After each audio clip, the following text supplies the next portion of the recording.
ప్రభునందు పిల్లరా, మీ అందరికీ ప్రభు యేసుక్రీస్తు పరిశుద్ధమైన నామములో వందనాలు. పిల్లరా, అందరూ బాగున్నారా? దేవునికి స్తోత్రం. మీరందరూ బాగుండాలని, అందులో మేము కూడా ఉండాలని ప్రభుని ప్రార్థన చేస్తున్నాం. పిల్లరా, మరి ఈ యొక్క ఉదయకాలంలో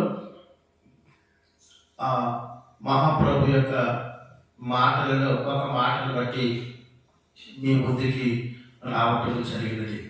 ఆ మహాదేవుడు నన్ను తీసుకొచ్చాడు. ఏ మాటను బట్టి అంటే, పిల్లరా, మీరు మానవ మనసులకు తగిన ఫలము ఫలించుడి, దానినే ఆత్మ ఫలము అని అంటారు కూడా. అయితే పిల్లరా, మానవ మనసులకు తగిన ఫలము ఫలించమన్నాడు. అది ఆత్మ ఫలము అని మనం చెప్పుకుంటున్నాం. ఆత్మ ఫలము ఏమనగా అని గలతీయులకు రాసిన పత్రికలో 5వ అధ్యాయంలో 22వ వచనంలో రాయబడింది. ఆత్మ ఫలం ఏమనగా అని అంటూ ప్రభు అక్కడ ఆ ఫలముల గురించి వివరిస్తున్నాడు. ఫలములు అని లేదని బహువచనం లేదు, కానీ ఏకవచనం ఉంది. అయితే ఆ ఆత్మ ఫలం ఏమనగా అనేది, ఫలం అనేది ఒక పండును సూచిస్తుంది పిల్లలు. ఉదాహరణకి ఒక బత్తాయి పండు అనుకుందాం, లేకపోతే దానిమ్మ పండు అనుకుందాం.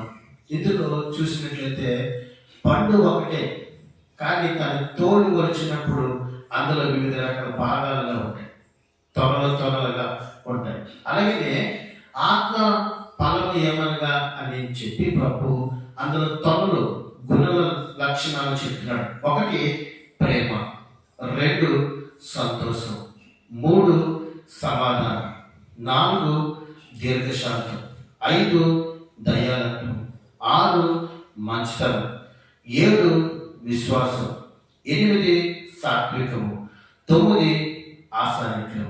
దేవుని బిడ్డలారా, కృపావరాలు 9.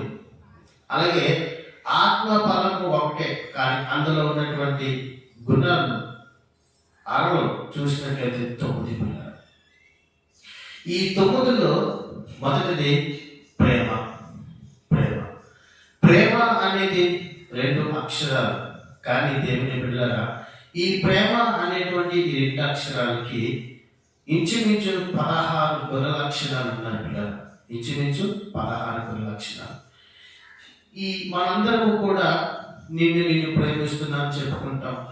అలాగే నేను దేవుడిని ఎంతగానో ప్రేమిస్తున్నాము అని చెప్పుకుంటాం. పాటలు కూడా మనం పాడతాం.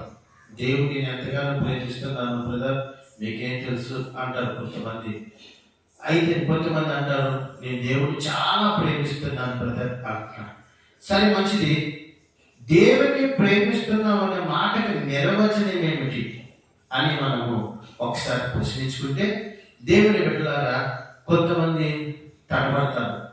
కానీ దేవుడి వాక్యం ఏం చెప్తుందంటే, దేవుని మహాకృపలో ప్రేమ అనేటువంటి ఈ లక్షణానికి అసలు దేవుడిని ప్రేమించుచున్నామన్న మాటకి నిర్వచనం ఏమిటో కొంతమంది తక్కువ చెప్తారు.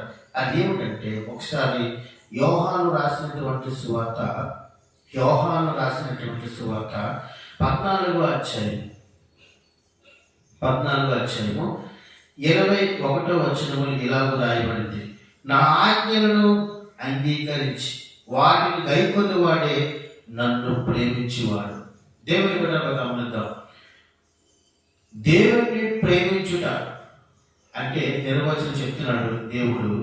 నా ఆజ్ఞను అంగీకరించి వాటిని గైకొనువాడే నన్ను ప్రేమించేవాడు అంటున్నాడు. కనుక నీవు దేవుని ప్రేమించే స్థితిలో ఉన్నావా? నేను దేవుని ప్రేమించే స్థితిలో ఉన్నానా అని ప్రశ్నించుకుంటే, పిల్లరా, దేవుని ఆజ్ఞలను అంగీకరించి వాటిని గైకొనేవాడు మాత్రమే దేవుని ప్రేమించిన వాడట. కనుక ఈ ఆత్మ ఫలములో 1 ప్రేమ. దేవుని మనం ప్రేమిస్తున్నాం అని చెప్పుకుంటున్నాం కదా, మరి ఆయన ఆజ్ఞలను అంగీకరించి వాటిని గైకుంటున్నావా? నేను ఎవరికి వారు సంపర్క చేసుకుందాం. ఈ వీడియో ద్వారా దేవుడి మాట దీవించిన గాక. మీ అందరి వందనాలు.